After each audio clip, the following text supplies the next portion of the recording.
What them haters talking about?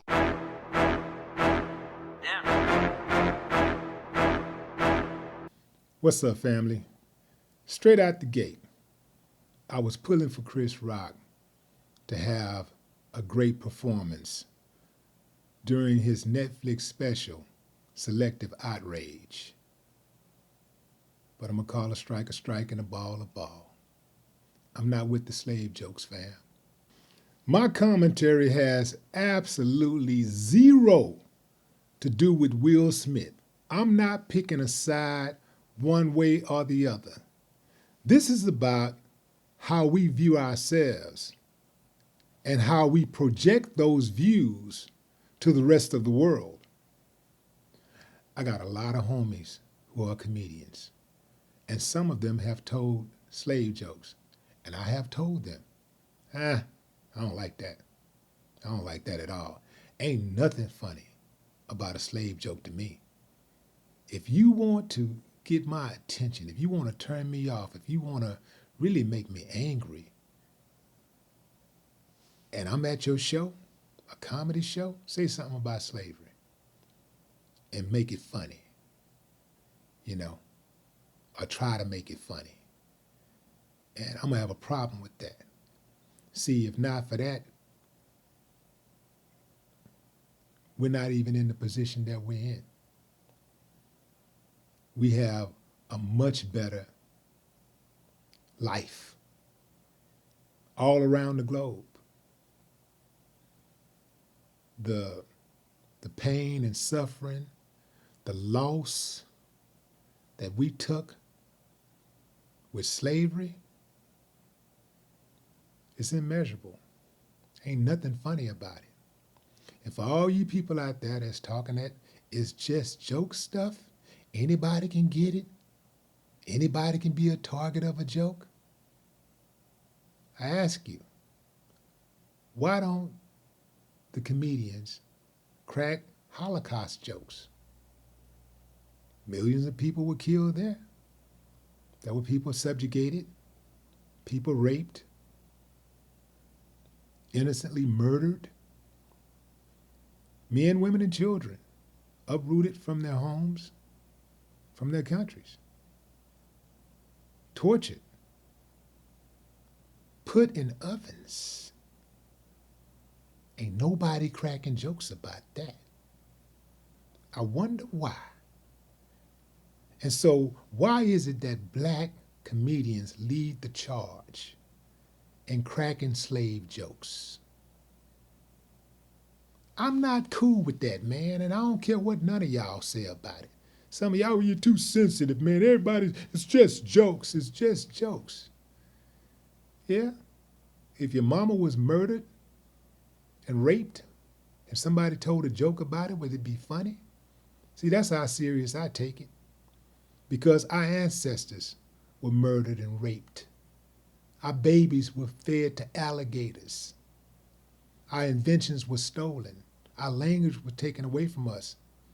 Our children, mothers, fathers, grandparents were sold, sent away to foreign lands where we never saw them again. And when I say foreign lands, I'm talking about from the South, from being right in the South in Texas to Louisiana or Oklahoma or wherever.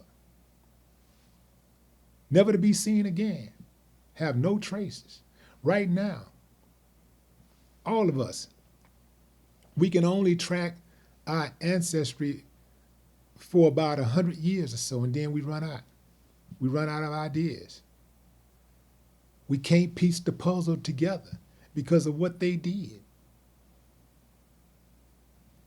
They raped men in front of their wives, in front of their children. They raped little girls and boys in front of their mothers and fathers. Y'all think that shit funny? Y'all think because somebody ain't talking about raping, they're talking about just cracking the whip, that is funny? Get back in there, they go, y'all just all teeth, like some damn fools. Only a fool would find laughter in something so atrocious. And hey, fam, that's even if it wasn't happening to your own people. If it happened to anybody. I've never laughed at a Holocaust joke. It's not something somebody going to say out loud in public on a major platform, but I've heard somebody try to make fun of it. And it wasn't funny to me. Putting human beings in ovens, uncivilized mutts.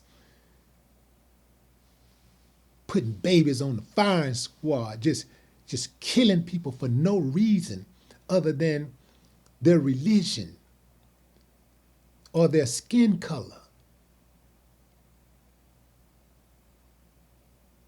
Chris Rock said that Will Smith, he watched Will Smith movie Emancipation just so he could see him get whipped. Man, let me tell you something. First and foremost, it's all fiction. It's a fiction. It was fiction, but based on a reality, right? The idea that it's just a movie and it's going to be cut at the end is that it's fiction. So Will Smith didn't really get whooped. He didn't really get beat. But it's the context in which he said that he watched it. And it's what it means. It's where it come from. It's what it's derivative of. And so he watched it, and he tells this joke in a room full of white folks. And they just, oh, oh, oh, oh, oh, oh, oh, oh, oh, oh, oh, oh. There's nothing funny about slavery. And then Chris made an excuse for the royal family after he admitted that, hey, man, the royal family have practically invented racism. He said they're the original racist. So I couldn't understand why he would say that Meghan Markle didn't experience racism when the family was concerned about how dark her baby would be. He said, well, all grandparents, all in-laws are like that. They all want to know how dark the baby is and all that stuff. Man, context is everything. We ain't talking about a black mother, black father, black grandparents trying to figure out is this baby dark enough to belong to Cedric or Ray.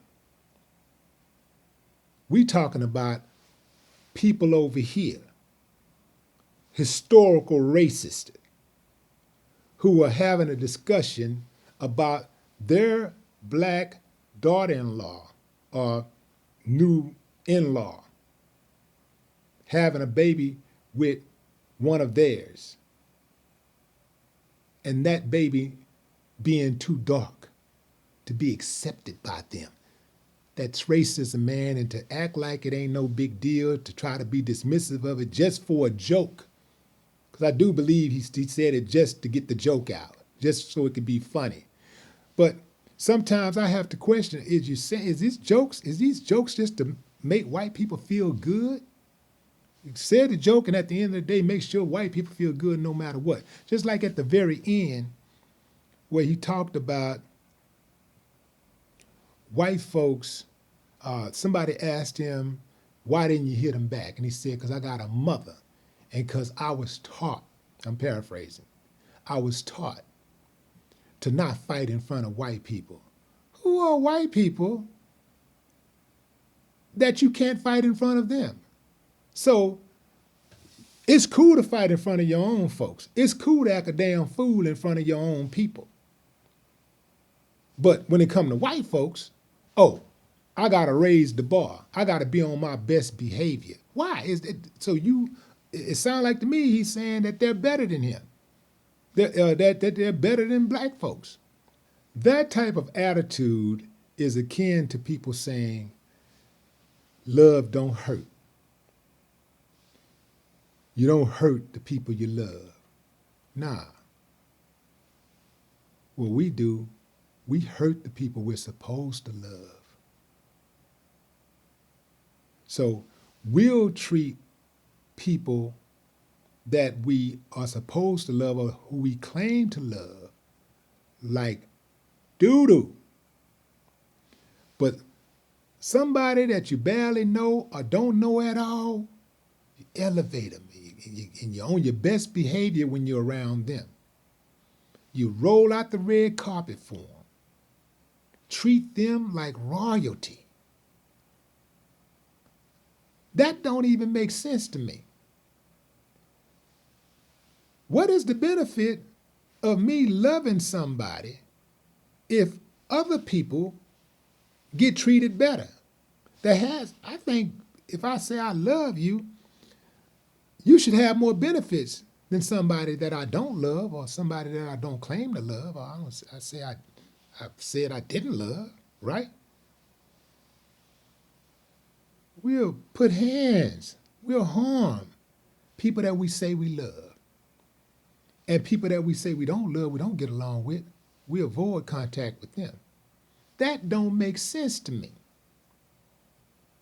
Likewise, you got people who will love another race more than they love their own people first. That don't make sense to me. And to say that, we ain't supposed to fight. I don't fight in front of white folks because mama said so. Don't fight in front of white folks. But act a damn ass in front of your own people, I guess. That's what the message is. If you're going to act ass, if you're going to fight, just fight in front of your own people. Nah, I'm not with that. But what say you? Drop a comment. I'd love to hear your thoughts. No more talk. What the haters talking about?